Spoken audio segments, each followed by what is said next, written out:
E nós vamos conversar com o professor da Faculdade de Educação da Universidade de São Paulo, a USP, Daniel Cara. Bom dia, Daniel. Bom dia, é um prazer estar com vocês.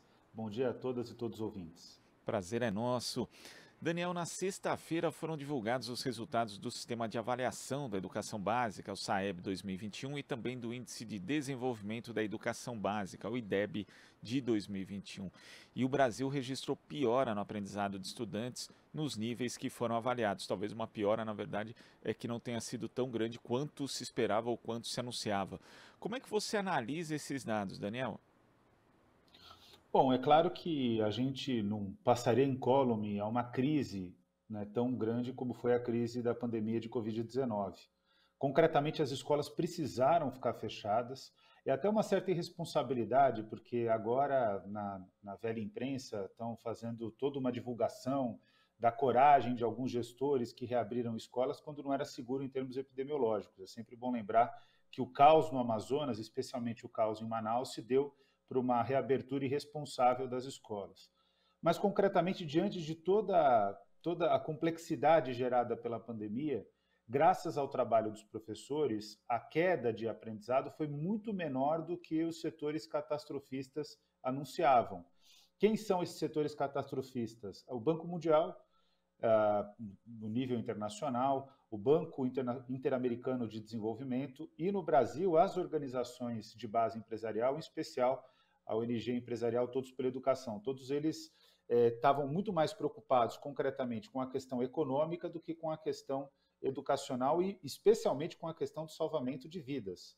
E o resultado foi que os professores, com toda a força que eles podiam ter, né, naquele momento, enfrentando enormes desafios. Eu tive contato com professores que davam aula por WhatsApp, que faziam aquilo que era possível para manter o vínculo com os estudantes, mas concretamente, graças ao trabalho desses grandes brasileiros e dessas grandes brasileiras, a gente conseguiu ter um impacto menor do que o que era esperado. Na verdade, tinha um grupo grande aí de organizações e de pessoas que torciam pelo caos. E graças aos professores isso não foi possível, porque a área da educação, eu não gosto da palavra, mas ela é muito resiliente, ela tem uma capacidade muito grande de responder à adversidade, e aí é um motivo até complexo, porque a diversidade é a regra na área da educação. Infelizmente, os professores, com ou sem pandemia, eles estão acostumados no dia a dia a tirarem leite de pedra e, mais uma vez, fizeram um trabalho hercúleo. Agora, é preciso investir o necessário, é preciso valorizar os professores para que a gente rapidamente recupere as perdas de aprendizado que ocorreram. Mas o caos não está estabelecido. Eu acho que essa é a manchete mais importante. E nesse aspecto, Daniel, como a gente louva, né, o quão importante foi o Sistema Único de Saúde, o SUS, durante a pandemia, tem que também louvar o sistema público de educação brasileiro, que, como você disse, foi resiliente. Os profissionais da educação, às vezes, em condições muito ruins de trabalho, inclusive, né, principalmente a adaptação, por exemplo, ao ensino remoto. Muito profissional de educação teve que praticamente se virar sozinho ou junto com os seus colegas nas escolas. Então, é necessário fazer esse reconhecimento, essa valorização dos professores, inclusive em termos materiais, né? Já que o investimento na educação praticamente parou e acabou decaindo no Brasil, Daniel. Exato. A grande ausência no debate público e na gestão das políticas públicas durante a pandemia foi do governo federal e também, é importante ressaltar, de muitos governos estaduais e muitos governos municipais. Nós tivemos grandes esforços de gestões muito responsáveis, em especial, quero citar alguns exemplos aqui, São Leopoldo, por exemplo, no Rio Grande do Sul, gestões que tiveram a capacidade de compreender o problema epidemiológico e a questão educacional, mas concretamente o governo federal e boa parte, olha, eu estou falando a esmagadora maioria de gestores estaduais e municipais, na prática, lançaram a responsabilidade para os professores, fizeram contratações completamente descontextualizadas de serviços de internet, de compra de tablets que até agora não foram distribuídas para os estudantes. A cidade de São Paulo é um caso. Tem estudante que não recebeu ainda a unidade computacional e vou ser franco com vocês aqui, sequer vai receber, porque concretamente o que aconteceu é que também diante de todo o impacto da pandemia, muitos gestores aproveitaram aquele momento para praticarem malfeitos. E o resultado concreto é que, se não fossem os professores, nós teríamos uma situação realmente alarmante. É importante frisar o que você trouxe com muita precisão. O Sistema Único de Saúde ele foi fundamental, mas também a educação pública brasileira foi fundamental. Vocês imaginem se no auge da pandemia nós tivéssemos reaberto as escolas. São 40 milhões de estudantes, nós temos aí uma mancha, quer dizer, o nível de contato desses 40 milhões de estudantes é praticamente com toda a população brasileira, com 120 milhões de brasileiros, 80 milhões não teriam contato direto com esses estudantes. E na prática, se a gente tivesse, naquele momento da pandemia mais crítico, especialmente no começo de 2021, reaberto as escolas de forma irresponsável, o resultado seria que a gente superaria muito o número de mortes que nós tivemos, né, que a gente ainda sofre com esse problema. O Brasil tem tido aí uma perda de 80, 100 pessoas por semana por conta da Covid-19, semana não, desculpa, por dia, por conta da Covid-19, então a situação seria muito mais alarmante. Agora, a questão concreta é o que fazer daqui para frente. Daqui para frente, o que é preciso fazer é retomar uma perspectiva de educação integral, né, de mobilizar os estudantes para que eles tenham interesse pelo aprendizado, para recuperar as perdas de aprendizado por meio da interlocução entre as disciplinas e atividades artísticas, culturais. A escola tem que ser mais gostosa, ela tem que ser mais interessante. E esse é o caminho que está sendo trilhado pelos países que estão conseguindo recuperar rapidamente a perda de aprendizado decorrente da pandemia de Covid-19. Agora, teve outro estudo também divulgado na sexta-feira, Daniel, do Fundo das Nações Unidas para a Infância, Unicef, mostrando que 2 milhões de crianças e adolescentes estão fora da escola no Brasil, né? Meninos e meninas de 11 a 19 anos que não concluíram o ensino básico. E segundo esse estudo, dos que não estão frequentando a escola, quase metade, 48%, afirma que deixou de estudar porque tinha de trabalhar fora. Essa é outra dimensão do desafio da educação no Brasil, porque estamos em uma crise socioeconômica muito grande e parte da nossa infância e da nossa adolescência acabou sendo abandonada pelo poder público, em especial pelo governo federal, Daniel? Esse é o ponto principal. Eu tenho tentado alertar essa questão, vários outros professores e professoras têm acompanhado essa preocupação. O problema principal da educação hoje não é educacional. E olha que a educação é uma área que precisa rapidamente ter um investimento adequado, precisa rapidamente voltar a caminhar, o que foi interrompido em 2016, mas caminhar no sentido de garantir consagração do direito à educação.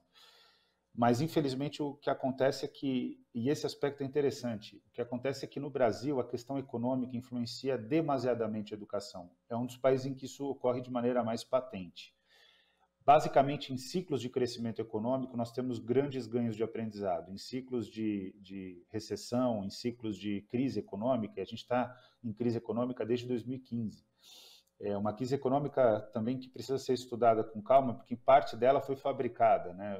Foi fruto de uma disputa de poder político, não foi concretamente um problema econômico, de matriz econômica. Mas nós estamos imersos numa crise, fabricada ou não, o fato é que essa crise ela é patente. Com o governo Bolsonaro, ela piorou, e piorou demais por conta das políticas de austeridade do Paulo Guedes. É importante dizer, para todo mundo que nos acompanha, que a crise econômica ela piora a qualidade de vida, mas a austeridade econômica ela mata.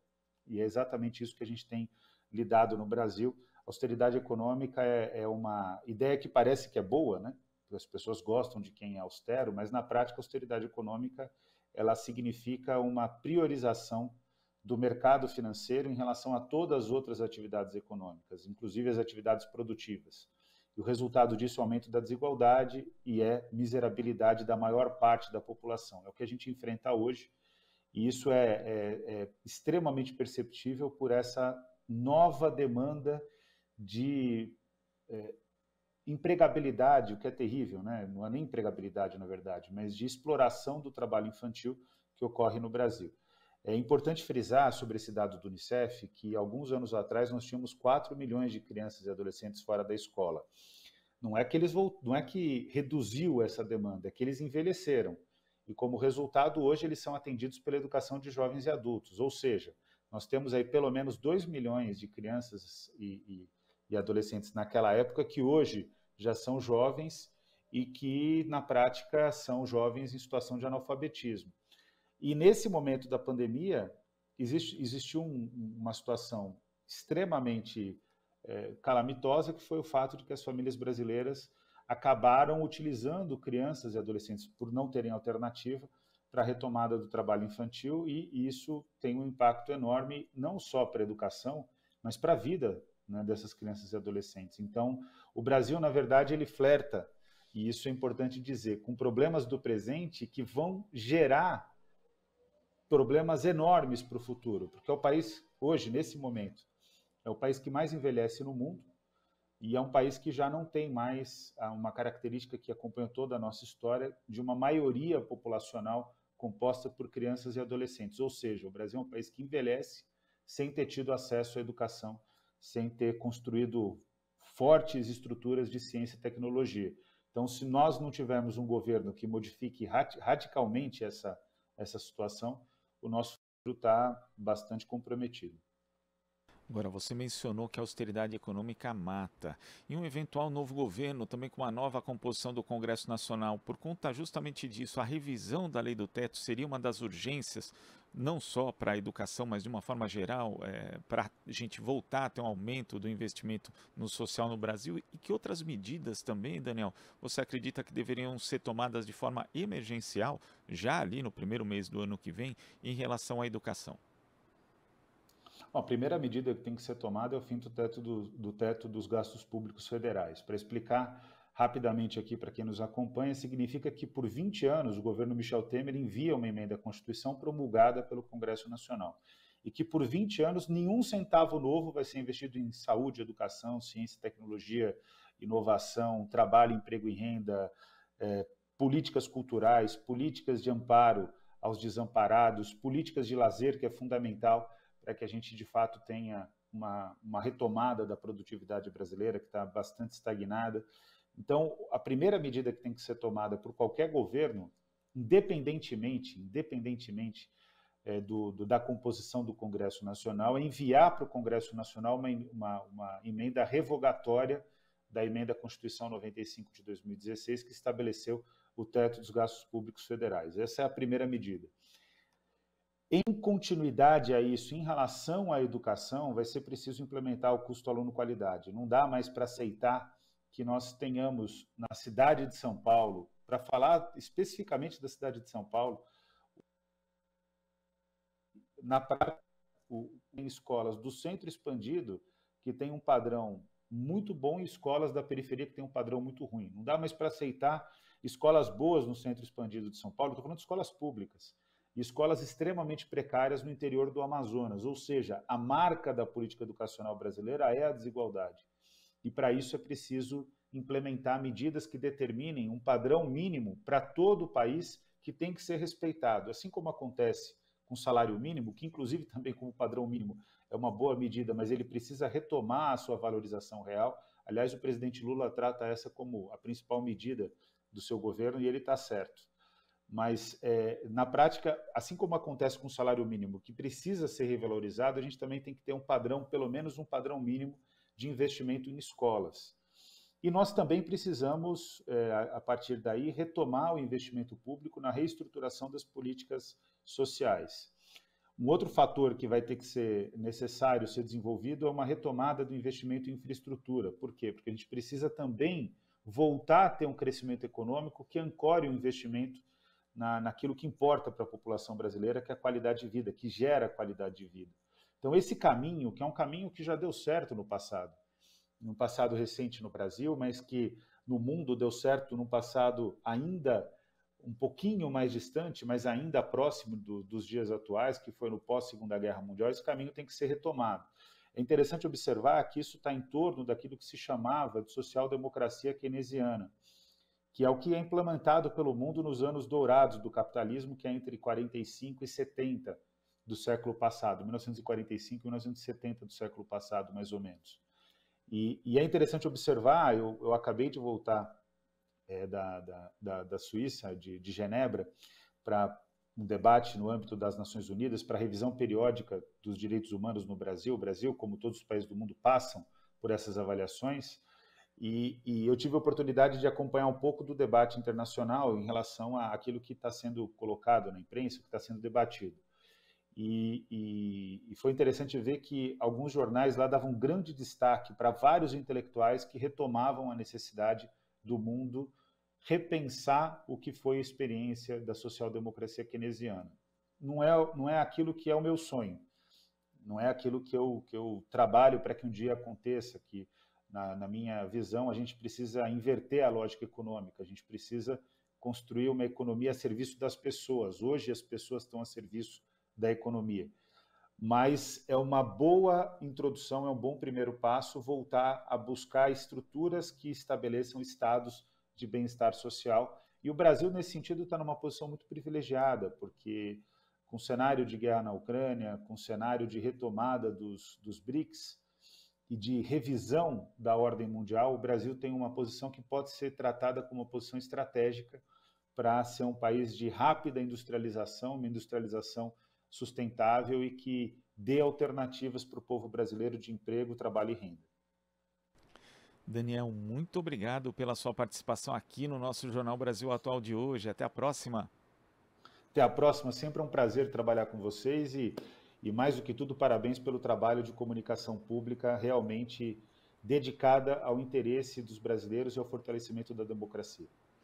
A gente agradece, Daniel. Conversamos aqui com o professor da Faculdade de Educação da Universidade de São Paulo, a USP, Daniel Cara. Você está ouvindo Jornal Brasil Atual. As notícias que os outros não dão.